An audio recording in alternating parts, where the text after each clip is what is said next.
This show is listener supported. You can join us and help our show grow to support more adoptees by going to adopteeson.com/partner.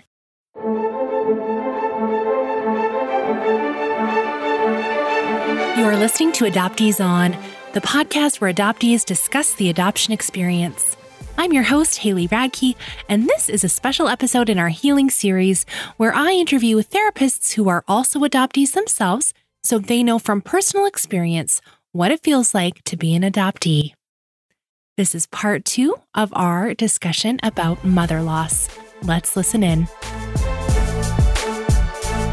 I'm so pleased to welcome back to Adoptees On, Stephanie Oyler and Amanda Transue-Woolston. Welcome back.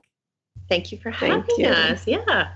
Okay, so last time we talked about some very sad things. You both shared about the loss of your first mother, Stephanie, and Amanda, the loss of your adoptive mother. And you really talked us through some of the practical things that were just happening for you in the moment. And we even mentioned, you're kind of in shock and you're kind of going through the motions at that point, and not necessarily that there was anything that you could have prepared ahead of time for, this sort of loss. Now let's put on therapy hats, social worker expertise hats, and looking at mother loss. Amanda, I got this quote from your Facebook page. You shared, "Because I am adopted, I will lose more than one mother, more than one time throughout my lifespan." And that's pretty powerful. Do you have some thoughts on that? Yes.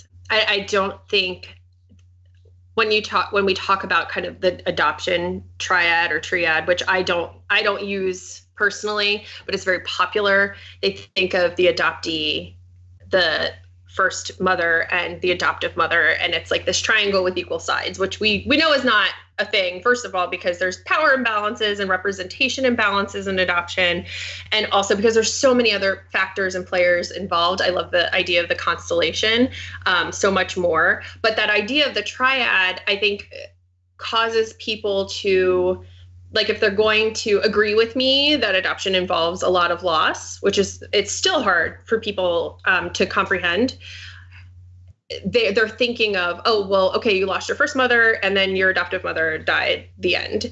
And it's even more, that's where we pull, I personally pull in the visual of the constellation, because I lost a foster mother. I lost my first mother one time, but then I also reunited. So I eventually will also be involved as an adult in her end of life planning, because we're close. And then also I have the loss of my adoptive mother, and I have this kind of ambiguous loss of, never having gained much information about my foster mother either. And being a therapist and being a social worker and working with children, I have an understanding of childhood development, and I know better than to think that I'm not affected by these losses of my first mother or my foster mother just because I was young and I couldn't remember those times. I know better. And it's actually more concerning that I didn't have language at that time to process, because it's carrying it, you carry it around with you. And when emotions arise now as an adult, I have to wonder, when was the first time I actually felt this way? And was it when I was a child? And what is behind the feelings that I feel now as an adult, just in my everyday life? Because I don't know a lot about the first, 5 months of my life. I won't have answers. And so that is just depending on how many placements you had, depending on if your foster or your adoptive placement was disrupted, depending on if you reunited later, you can lose multiple primary parental figures over and over again, and also be in a position of having to teach people what that is like for you, if they're even willing to put aside their own assumptions that it doesn't matter, or that only one of those mothers or fathers is allowed to matter. Then you get past that part. Now you have to teach them what mother loss is. Talk about like grief through the life cycle. Hey, like, wow, do we get layers? Stephanie, even when I was talking with you and Amanda about having this conversation, I broached the subject of like, Well, I feel like this was pretty recent for you guys. Do you want to wait a little bit longer? And you guys both were like, no, we're ready. Let's go. Everything Amanda just said really, really hits home. I mean, just the amount of loss. And I'm thinking of the kids I even work with even now, and just how people don't recognize it. They don't recognize anything but the loss of a mom, like the one mom who raised you. And even going into the foster care piece, I was in a couple of different foster homes. I was in one foster home for a pretty long time, and that was pretty significant because I was described as a very different child in their home, and then redescribed and I don't even know. I was just a whole different child when I moved into my adoptive home. So just the idea that I want to be able to know who I was before that point, and I'm probably never going to get that opportunity. It's a lot of loss. It's just a lot of loss. I'm curious, both of you have mentioned that, you have your children, and how were you able to tell them about losing their, I'm not sure, sorry if this is presumptuous, Stephanie, but if you presented your first mother as a grandmother figure to them or not. And then Amanda, your kids losing their grandmother. How were you able to present that to them? Was that really challenging? I think just that extra layer, why I'm asking this is, for a lot of us, we feel like we're starting a new legacy once we have children and, keeping our family intact. So I think there's just like this whole extra piece to it, sharing this loss with our kids. So my daughter specifically, my son is younger and he's a little bit crazy. So bringing him around my first mother would have been difficult because she had a lot of mental health issues and she took a lot of things very personally. She didn't understand certain things. So I didn't really, my son met her, but I didn't really bring him around. My daughter, I did, and she's 9. She was 8 when my first mom passed. She was there. She actually came into the room to say goodbye.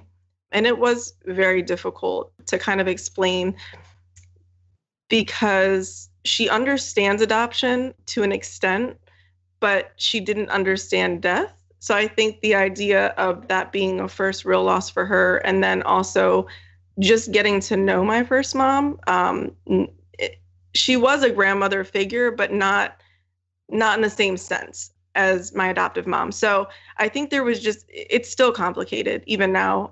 We're still kind of having conversations around it. There's actually been a lot of loss over this whole COVID situation.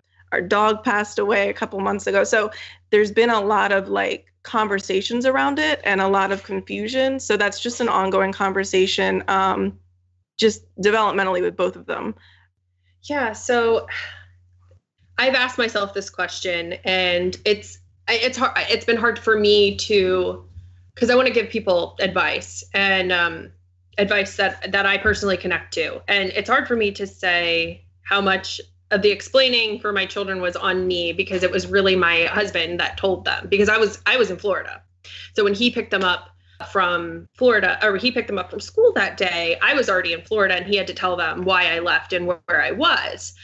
And so I don't exactly know how he did that. I assume it would be very similar into the way that I would, because we both kind of, he's been a paramedic for a long time. He works in a big city. Like, death and kind of trauma is kind of just what he does every day. So, and my children are very familiar with that, just because it's, fire service and emergency service becomes part of a family culture. My children also have participated in kind of my interest in positive death culture, literature and media. And so there are lots of, there's a death positive creator that I really like. Her name is Caitlin Doherty. And so she's written books for kids. So I've read those with my children. And a lot of that was a part of me wanting to continue staying competent for my work in hospice, but also, even though I'm not working in hospice anymore, and also because within 2 years prior to my adoptive mother dying, my biological paternal brother died. My biological father's sister died. my grandmother, my kid's great grandmother, my mom's mom, she died and was close to my children. Other people died. There was more people that we knew. It just seemed to like come in waves. And so we had already had this conversation already. And also our dog had died too. So my children have always been, we don't use pass away. We don't use went to heaven. We've always been, their heart stops. Their brain is not functioning anymore. Their personality, words, the ability to take in information doesn't happen anymore. The body immediately starts breaking down, and this is what happens, when you bury something that's been alive, it becomes part of, that whole cycle of life again. And so we've always been very literal and concrete about death. And so my kids seem to be able to apply that to when their nanny died. My youngest son, he has some mental health disabilities. And so he seems to understand, but I do answer some rather childlike questions. He's 9, but he's developmentally younger in his thoughts. And so I do tend to answer more questions for him.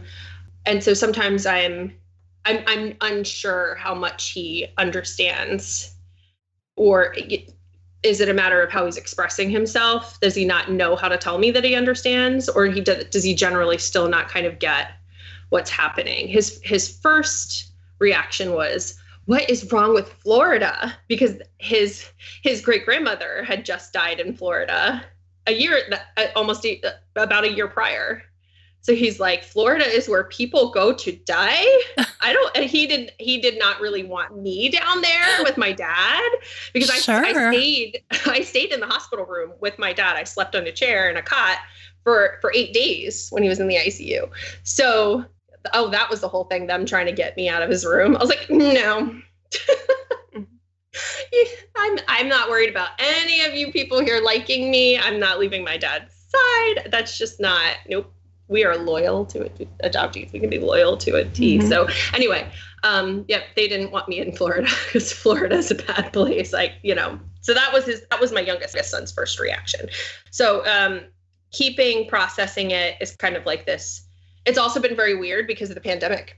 Like they can't see, I feel like when people died when I was younger, I processed a lot of it through the awkward questions other people would ask me as a kid. Like, well, do you miss your whoever it was? Like, that was just weird things people ask because they don't know how to talk to kids, but nobody's really had contact with my children or my family. So that it's hard to know if we're understanding and explaining normally, because we haven't even had my mom's funeral yet. Mm. So this is completely new territory. Mm-hmm. Yeah. It's so interesting because I started to think more about my son in the mix, and he was in the hospital as well. He didn't go into the room. We kind of gave him an idea of why we were there, but just recently he's been very concerned about death. And I'm sure it's part of it is because of, the pandemic that we're in and the dog dying and then my mom, my first mom. And he actually asked my adoptive mom when she had dropped by. We haven't seen her that often just because all the restrictions and whatnot. But he actually looked at her and was like, "Oh, I thought you were dead."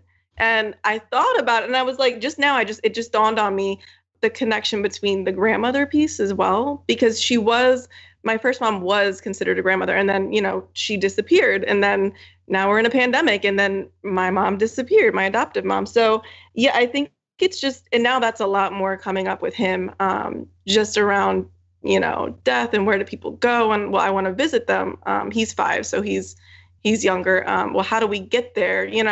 And that's been a lot more. I think it took him a little bit to realize that when someone passes away or they die, they're not coming back. I think that was something that's just now kind of recently started hitting him. So the conversations are coming back up. So it's just ongoing as we move through the emotions and the processing, and just how each wave is different and how different things can trigger emotions or memories, and just how that's impacting right now, especially with all the extra stuff happening around the pandemic. Totally. Oh my goodness. There's so many things that kids just are expected to kind of jump on board and know right now that we, as adults, we're like, we don't know either. Now, I'm curious, just, on the same vein of having conversations and things, what both of you mentioned in our last episode was some of the kind of ridiculous things people were saying to you as you're in this state of shock yourselves and grieving, or even not even necessarily to the point of grieving yet. But do you have any advice, coaching, anything in that vein of things that now with hindsight, you can think like, okay, if I had phrased something this way, this might have shut down some of those inappropriate questions. The onus shouldn't be on us. I totally get that. But if there is some sort of piece of advice that you could give another adoptee who might be in a similar situation at some point, things we can say to shut down those inappropriate things, especially when you're dealing with someone, who doesn't understand the grief piece we're going through, like we mentioned, disenfranchised grief last time. I think it's hard to give advice because when you're in the moment, it's really hard to think about what you're going to say. So I think that's where I tripped up. I think what I should have said was, this was my mom and I'm hurting. And that probably would have shut it down. But I think I was just so taken back by the fact that people didn't even realize that this would be a painful thing for me and a hard thing, that it just kept me tripped up in like what to say. And I don't know if I have advice in how to combat that, because I just feel like when you're in the moment, your emotions are your emotions. And I guess I would say, it's not a reflection on your relationship. It's not a reflection on, the experience that you've had with your first family or whoever, at that point. It's just people don't get it. And they're, and that doesn't mean that it's any less important or you grieve any less. And just kind of being kind to yourself in that, because I think I was hard on myself in the sense that maybe I didn't speak about her enough. Maybe I should have expressed that I had this relationship with her, and then people wouldn't think that I didn't, and they would understand that it hurt. So I think that's the piece, just kind of being kind to yourself and allowing yourself the grace in the moment when you don't have all the right words.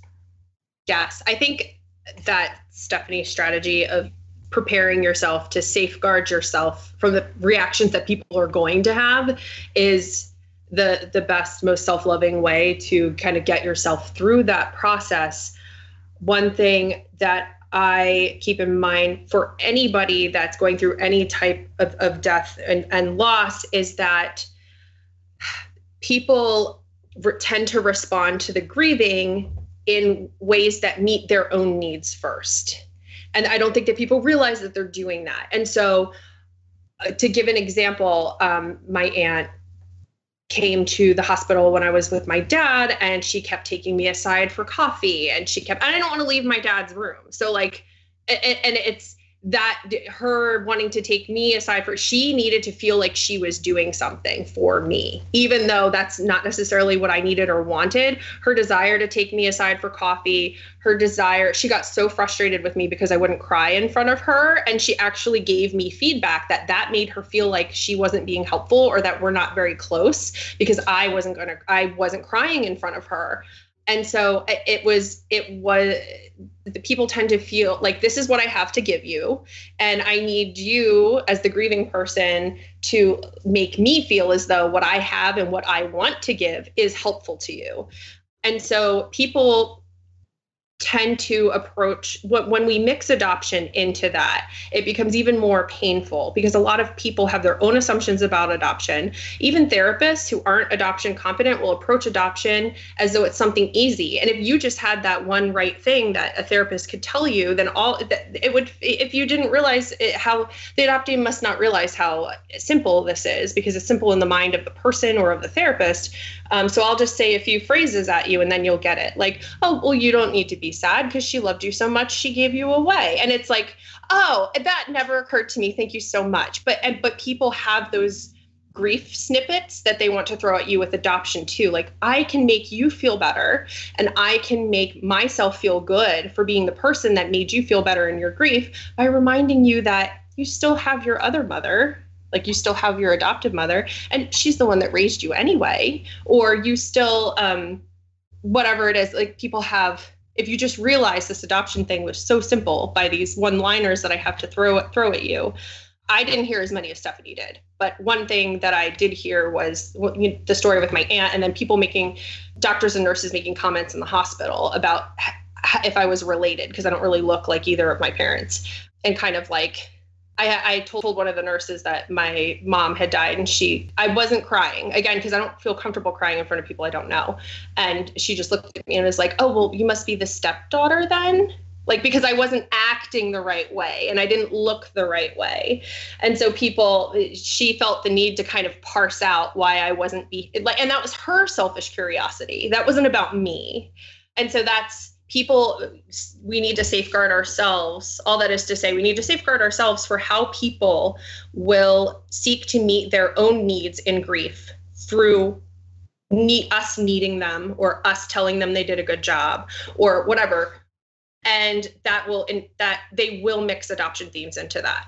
And you can try and educate and you can try to explain yourself, but it's okay not to as well, because the more you explain to someone who may not be interested in learning, the more you just give your power and your time for yourself away.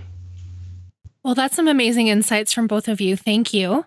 I know that as friends and colleagues, you guys have been, talking with each other about these things and your losses, and have been kind of going through this mourning together. Can you tell us any other things that have kind of popped up for you that you're like, oh, this is really different, grieving the loss of an adoptive mother versus a first mother? And I don't, versus, that doesn't sound right to say it that way, but I hope sort of the spirit of the question I'm asking, not necessarily for just comparison's sake, but just it's different circumstances. So do you have any thoughts on that? I know for me, it was very difficult to go into the hospital and speak to doctors. I don't want to say uncomfortable, but I just felt like an imposter. Like I was like, she didn't raise me. Am I allowed to do this? Like, are they going to want me? I almost felt like I had to tell my story every single time I went, well, I was adopted and this and that. Like, I almost felt like I had to. And I spoke to a couple other people who were in similar situations, and that's a common theme that I've seen across those, just the idea that we're put into this situation to make these decisions, life or death decisions. And sometimes are we allowed? Like, is that okay? Like, I feel like an imposter because she didn't raise me, and am I allowed to make these decisions for her? And what if it's not what she wants? And I'm confident that I made the right decision. I did know my mom, and I did know that this is what she would have wanted, but it still creeps up like, I don't know, am I worthy of making these decisions? So I know that was like a really overarching theme every time I walked into the hospital, every time I answered the phone to a doctor, every time I spoke to the agency who, provided case management services with her. I kind of felt like a person almost like on the outside, coming in to make the decisions, if that makes sense. Yes, so we've covered a lot of the overarching themes that Stephanie and I have been, what do we want to talk about? Like, if we were making a book or we were making a resource thing, what is everything that we would need to cover? And we've covered a lot. We've touched on a lot of it so far in this 2-part series. Some other things that I know we've put on our list, we talked about spouses and children. We talked about, belonging and relatedness. How do people perceive you as being related, depending on birth or adoption? We've talked about finding support or how to handle it. Looks different if you're biologically related but wasn't raised with that family versus being raised with the family but not sharing that genetic connection when it comes to instructing others about how to respond or adoption competence and finding support. Some other things that we talked about were the idea of obligation, because that is family systems theory does cover. Murray Bowen, who is the father of family systems, he actually proposed as part of his theory that it's being cared for as a child that obligates. The better you are cared for as a child, the stronger your sense of obligation will be as an adult to take care of a parent. But adoptees kind of throw that for a loop because they have had their caregivings often split up between multiple caregivers or contentious relationships with their adoptive parents.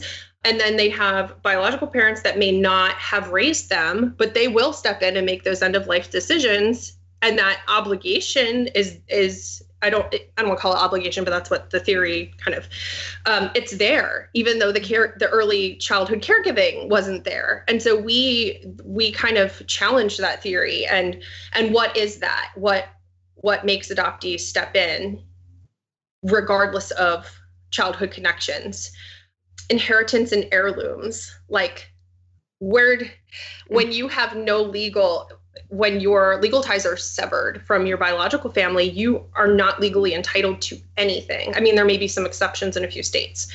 When you are adopted, you are legally entitled to whatever, but your family may not agree that those items should be yours because your family may feel that, I inherited, and I'm not even family personally, I inherited a necklace from my mother that was made from her grandmother and her mother's wedding rings. And I know she would have wanted her wedding ring added to it. And I've already put in my will that it's going to my niece who's genetically related to, I don't even want to know what my family thinks about me keeping those things. It's fine. But your legal relationship versus your nurturing relationship affects how entitled you feel to these items versus whether someone else thinks that you should have them. We talked about being entitled to grief. That was another one. And the differences between making next of kin decisions. So for us, neither of us were legally, I don't think we're not technically the next of kin, but when you're in that position anyway, we had talked about, there's a lot of emphasis when we're children on keeping biological and adoptive families separate and making sure that adoptive families have all of the decision making and all of the rights and everything. And that, if the original first family is present at all, they're there for like visits and stuff, but they're not parenting. And we're alienating adoptees from their resources in that way. But when first parents and adoptive parents are aging and there aren't systems in place to take care of them, we have encountered as social workers where it's like, oh, they have a long lost adopted child. Let's find them because someone needs to come make decisions for Mabel, then all of a sudden they want to pull us in. And then it's, it doesn't matter. Like, oh, you met them once when you were 5. Like, yes, like, please someone come and make these decisions because we don't care for our elders like we should. And that's when all of a sudden adoptees are allowed to be resources. And we hear that. I was hearing about that when I was still in social work school, where a caseworker for someone who was experiencing financial abuse, elder abuse, they found that they had relinquished a son like 50, 60, 70 years ago. And they went and found that son, reunited them so that he could take care of, become her new decision maker. And he did. And he was glad to do it. And so that's when, who cares about secrecy? Someone needs to step in and solve these problems. Well, that's pretty fascinating. Yes. Wow. So there's all this other legal stuff about what do we go with a feeling of entitlement through nurture, or do we go through a legal of entitlement through adoption, or do we go through we're biologically related? And adoptees consistently show up on all fronts, whether or not we're accepted or embraced. Adoptees tend to be the ones that are accountable and willing to help. Okay. Like I said, I find that really fascinating. Thank you for those points.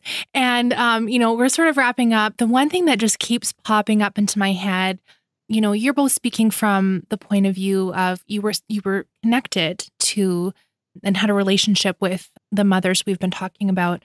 And, how many adoptees have you heard from where they find out via a Google search that either an estranged adoptive parent passed or a first parent who maybe they had a brief reunion with and that ended, or maybe they weren't reunited at all. And, there's all these themes of like, I'm left out of the obituary. Nobody even phoned me to tell me, those sorts of things. Would you mind speaking to someone who's had that experience and just as an encouragement, even if you aren't acknowledged in that way, what are some ways you can still process the loss and take care of yourself? Because I feel like that would be extremely hurtful. It is hurtful. I think it's for me, I know it's hard to speak on because I haven't been left out of anything when it comes to my adoptive mother, because everything has been on my shoulders. I made all of her end of life decisions. I handled all of the disposition of her remains and all of those choices. I've handled her, it was a car accident with a reckless driver. So I've handled all of her wrongful death investigation, and as well as like the insurance companies. I wrote her obituaries, and I'm planning her whole funeral. And my dad, love him so much. My dad is just like, yeah, Amanda's got it. So I wish I had I don't want to be left out, but you know what? I'm too involved. I don't have boundaries with this. The only thing, when my aunt died, I wasn't told about any of her funeral arrangements. I wasn't involved. It was important to me because my biological father my readers are familiar with him. He was not a very good person. And of course that affected my aunt through her whole life, really alienated her from others. And I would have loved to have done special things for her when she died, because she celebrated my birthday, my growing up, even though she never knew if she would ever see me. And so but her own sons were just kind of like, I can't even find that they put an obituary in for her. So, and I heard that she died through town gossip in Maine, which the entire state of Maine is a small town. So anyway, so that is not directly related to my mother's losses, but that is an example. And I can empathize with other adoptees about that. And I know, Stephanie, it was all on you too, right? Yeah, it was all on me. And I'm actually in the process of kind of planning everything out for her as well. But I do see and I recognize the loss of wanting to find your family or wanting to find your mother or father and searching, and then to find out that they passed away. And sometimes I've spoken to people who, sometimes it was within the last year of their search, and they just weren't able to meet them in time. And just the incredible amount of loss, not only for the parent, but the relationship that could have been, and that was almost there. I can't imagine that loss. And I as well empathize with that. And I can't imagine that.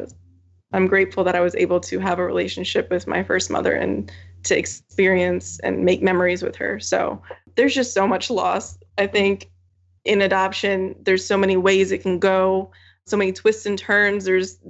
All of a sudden it's loss again. It's a theme from the very beginning. And yeah, I really do empathize with situations like that as well. One other piece that I think is important to mention is the racial, cultural, ritual differences that I think are important to pay homage to. I was not transracially adopted, and as a white person in the United States, that kind of, like, everybody wears black and sniffles at the graveside, and I feel like that's like generally accommodated in the funeral industry, and we really, when it comes to embracing the death rituals and experiences of communities of color, that's not as well represented in what the everyday person knows about death and dying. And so I think that this would be just so cool for Stephanie to be interviewed on and talk about, if she's comfortable in the future, is that when you are a person of color trying to plan and have your rituals incorporated, and the person that you're grieving may be of a different race than you, or you're trying to plan for your mother who was a person of color with a white funeral director, and they don't know how to manage hair or makeup or skin in a respectful way for someone that's different than them. We talk about adoptees of color not having their hair taken care of properly as children, but even into an adulthood, do adoptees of color have an opportunity to learn their original family's death practices, and also overcome the racism in the funeral industry that they may encounter? And so that's something that I know Stephanie can uniquely speak on, and I want to support her and other adoptees in doing that when they're ready, because I'm not equipped to talk about that myself. I think that's a really important thing. And actually, it didn't affect me when I went to the hospital, but I was nervous going in because my mother is white. My first mother was white and my father was Black. So, and I actually just I don't really look like anybody. So I was nervous in the fact that I'm coming in as an adoptee. I wasn't legally raised by her. And on top of it, like, is she really, I have no paperwork saying that's my mom, and just like how that was going to play out. But I definitely agree. There's just so much to unpack with cultural pieces of that. So I agree with Amanda on that. Well, thank you so much for bringing that up as well. Like we've said, right? All the complexities of layers. Wow, there's so much to unpack. And I'm excited to hear that you guys are going to be working on this. And I'm sure that as we follow your blogs and other efforts, we will hear more about this from you in the future, which is wonderful. So speaking of that, Stephanie, where can we connect with you online? You can find me at adopteelit.com. I just launched my business, and it is a consultation business for adoptive parents, a mentoring business in the sense that for adoptees, both minor and adult, and then an education business that I hope to provide workshops on. And I also have a blog that is linked directly from that website. Perfect. And Amanda, how about you? I have my professional website, amandawoolston.com, my adoptee blogging website, declassifiedadoptee.com. All of my social medias are there. And I forgot to mention last time, I sort of have started a podcast for Declassified Adoptee, in that I've been asked for years to make my content more accessible by turning it into audio. And I chose a podcasting format for that. So I am doing a dramatic reading, I guess you could say, of my written content over at, and it's wherever you subscribe to your podcasts at, so that folks who find it easier or more preferable to listen instead of having to read, that's another accessibility option for them. And I have to give credit to Stephanie, because that was inspired by her, because we are also working on a podcast together, which was her idea. So which is different. So it's a real podcast. It'll be a real podcast show. So I'm also on Stitcher and whatever else. Under the Declassified Adoptee. Yes. Yep. Perfect. Thank you so much. Look forward to hearing more news about that. And we will make sure to share it on Adoptees On when you guys launch. Thanks so much for your wisdom. Really appreciate it. It's been such an honor talking with you both today.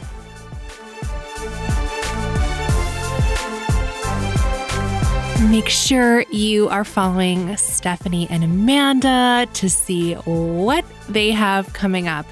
I promise it is going to be worthwhile.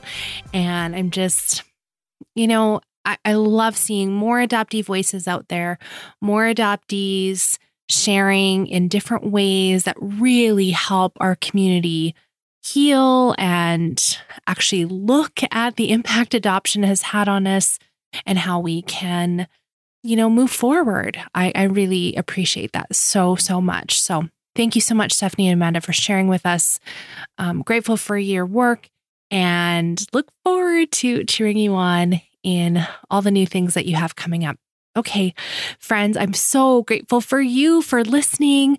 One of the best ways that you can help the show that's totally free is just sharing this episode with another adoptee that you know that might have had a loss in their life. You can show them how to download this particular episode on their phone in a podcast player. The episodes are also available on Facebook and YouTube. There's no video, it's just sounds. You can just have it playing in the background. But it's a real help when you get just one other person to listen to an episode. Another way to help support the show is to sign up for our monthly Patreon, which is adopteeson.com/partner. And there's more details about the weekly podcast that's produced just for Patreon supporters, the secret Facebook group. There are some Zoom calls that have been happening with that group. There's also a level where you can Skype with me, which feels silly, but you can.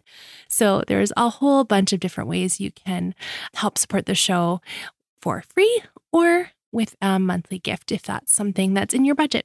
So thank you so much for doing that. And the next few weeks are super duper exciting.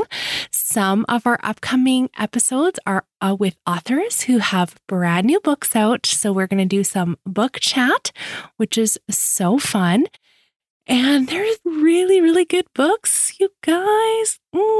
I can't wait to share them with you. And man, these authors are very insightful and thoughtful, and I have learned a lot talking with them. So I know you will too. So make sure you're subscribed however you like to listen, and we'll be back again next week with a brand new episode of the podcast. Thanks so much for listening. Let's talk again next Friday.